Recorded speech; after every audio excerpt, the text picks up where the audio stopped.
多謝主席，本人全力支持政府今次嘅議案。一場無情嘅大火咧，吞噬咗雲福苑業主嘅畢生嘅積蓄締造嘅家園。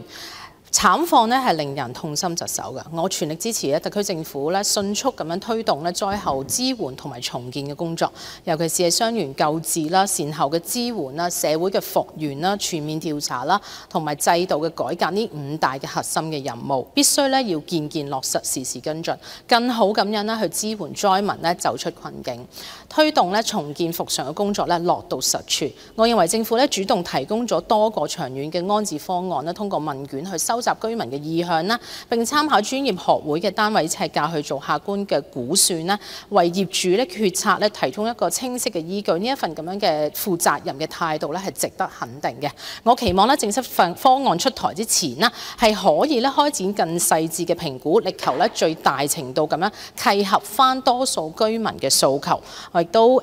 希望到時政府可以提供多元嘅一個項目啦，例如比較快可以落成嘅一個眾雅苑嘅眾雅路西區嘅園區安置啦，呢個跨區樓換樓等等唔同嘅選項咧，俾唔同要求嘅居民係喺呢幾個方案入邊係有得揀。嗱，呢一場嘅慘劇帶俾我哋嘅絕對唔單止係安置同埋補償嘅一個課題，佢更加撕開咗樓宇維修啦管理制度長期存在一個深層次嘅一個深層嘅漏洞，改革已經刻不容緩㗎啦。業主踴躍咁樣出錢參與大廈維修本來係守護我哋家園嘅負責任嘅擔當，但係就因為工程監管嘅缺位釀成咗無法挽回嘅悲劇。今次嘅教訓我哋係必須要銘記嘅。嗱，近日我同唔少工程界啦、大廈管理業界嘅持份者交流嘅時候其實佢哋都不約而同咁樣提到內地嘅一個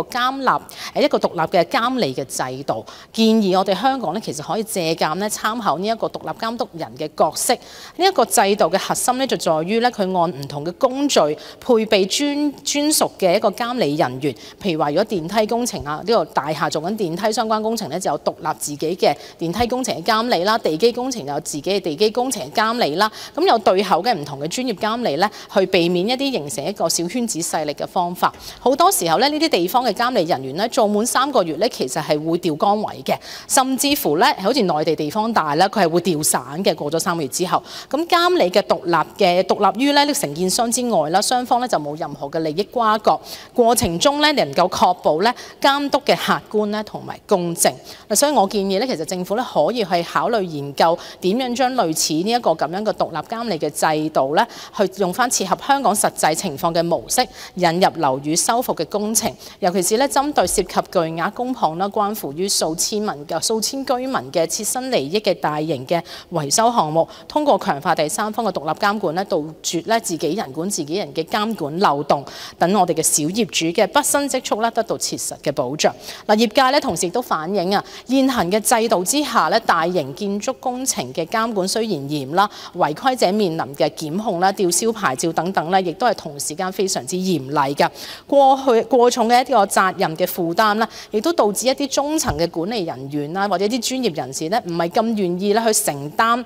一個責任啦。咁連相關嘅牌照都唔願意去考嘅，就算老闆逼到埋你話，喂，你差唔多係時候一定要考個牌㗎咯。咁好多都唯有去考，但我咪唔合格俾你睇咯，係會有呢個咁樣嘅情況。咁我認為呢個咁嘅情況其實係一個惡性循環，間接導致我哋市場嘅人才短缺，繼續收窄翻我哋嘅選擇。我認為引入監理制度可能都係一個契機，去強化翻獨立監督，又合理咁樣分擔行業責任，舒緩到業界人才嘅壓力，助力翻我哋行業發展健康嘅長遠發展。主席，雲福苑嘅慘痛嘅教訓絕對唔能夠止於哀悼同埋補償，我哋必須以此作為契機，正面咁樣堵塞積除多年嘅一個漏洞嘅制度，等我哋嘅獨立監督成為樓宇安全嘅防護盾。唯有咁樣先至可以真正告慰我哋受災嘅居民，先至可以阻止類似悲劇嘅再次重演，等香港每一個家庭都能夠住得安心、